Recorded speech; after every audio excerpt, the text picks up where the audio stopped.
Hello, and welcome everybody. Today we are going to be touring my home and cake party plot, the Whisk and Whimsy Cafe. I thought it was a fun name, and so let's get into it. This is also one of the first times I've actually really talked in a video, so apologies if I'm quite awkward. So let's get into it. So I designed this plot, or at least started designing this plot, back in, I believe, February 2025. And this is the front yard. I've so far designed most of this on my Switch. It's taken probably about 400 hours because I'm overly picky and I'm very bad with the control button, so apologies for that.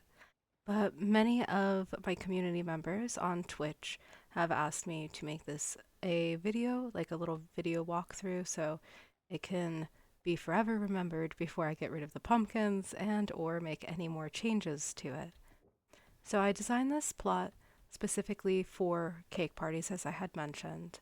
Um, I believe we could have up to maybe 20 people inside, give or take, for a cake party. Everything is nicely organized by color coding, um, though some of the colors can be a little bit confusing. So as we enter here, this is the main cake party hall.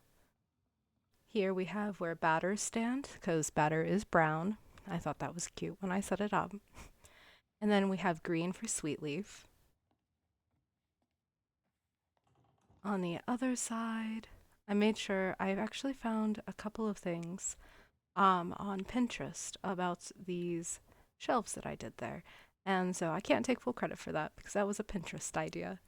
But we have this bright blue for regular frosting. Fruit frosting would stand on purple. Red is for spread. Then we have the ovens and our starter. I figured having everybody in a closed, like, small area would really help, you know, be able to control the party a little bit more because sometimes these things get pretty chaotic. In this back room over there, which we'll get to here in a minute, is what my community and my best friends like to call the basement. This is where the overprep for our cake parties are. I think it's kind of cute. I kind of try to make it still look a little bit like a kitchen, um, with like storage and all of that. I feel like if you have a big kitchen, you're going to want some more storage. And because it was a cake party plot and just a party plot in general, I wanted to have plenty of seating, plenty of food for all of our guests. And here we have a bar because you can't have a party plot without a bar. And I thought this looked kind of cool, and I very, very much love this. I had a little bit of help from a friend, just with spacing and, you know, just little things here and there. We got a nice little restaurant area, or at least my attempt at a restaurant area, and one of my favorite rooms in this house, which looks just very like, I don't even know, it's just so cozy. This is just so cozy, and I love that fungi blush. Out through this way, we have the backyard, as well as my garden. A couple of terraces with little plushies having picnics. Over here, we have our bouncy mushroom buddies and our elderwood. I don't even know what you call that arch thing.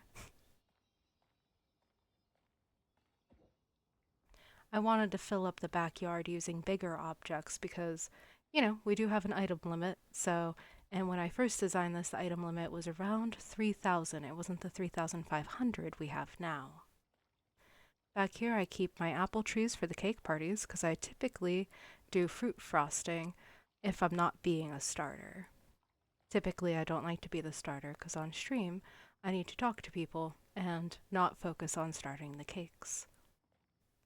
In here, we have a gazebo that I designed for gaming. This was quite expensive, but definitely worth it to make. We'll run a little faster to go back inside.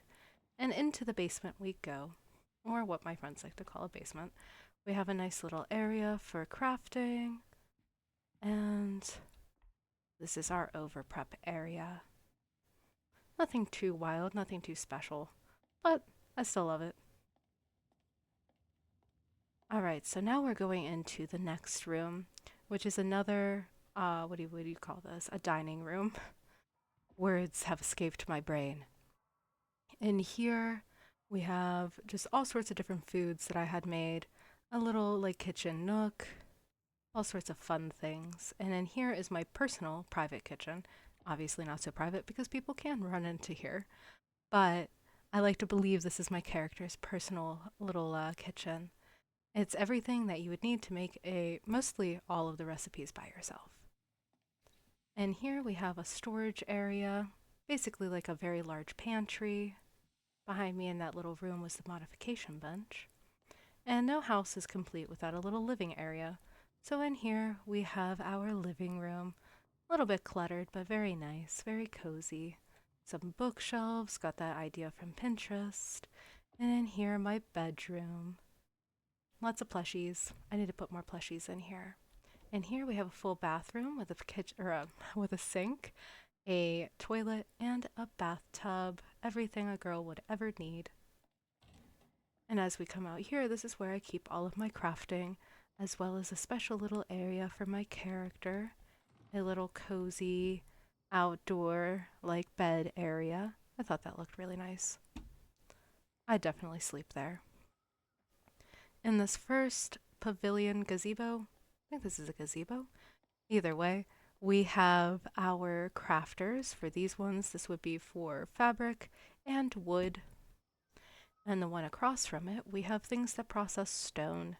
Because, well, if you're going to make this many things, you're going to need this many crafters. I do have another plot that has more crafters on it, but that one's not finished, and we won't be making that into a video anytime soon because it is far, far from being finished. Me with this control button. I'm trying to walk slowly. I do apologize for that. And over here, just some more terraces to fill up the space. Just to fill up the space. One of these days, I'll try to recreate this home for you guys so that you can see it in all of its glory. We'll go through it one more time through the back way so I can say goodbye to you in the proper way out front. But you can see what it looks like if you go right through the house again. But I did spend maybe 400 to 600 hours on my Switch decorating this. Little help from others, but for the most part, probably like 95% of this I did myself. It took many, many hours of doing things over and over again until I liked it. I'm overly picky, but for how many people who have asked me to create these videos of just my houses and how I do them, I figured this was a good way to start. I am incredibly bad at making YouTube videos, so I do apologize. And yes, that is the Whisk and Whimsy Cafe. And if you would like to see an overhead shot, I believe this is how you do it. And this is what it looks like from up top if I weren't to spin it. So thank you all so much for watching, and thank you for being here. I absolutely appreciate you. And remember to like, subscribe, and do what other people on YouTube tell people to do. I have no idea. I'm a Twitch streamer. But thank you guys so much for your time. I hope you appreciated this video, and it was as fun to watch as it was for me to make it. Thank you so much, and talk to you all later. Thank you. Bye.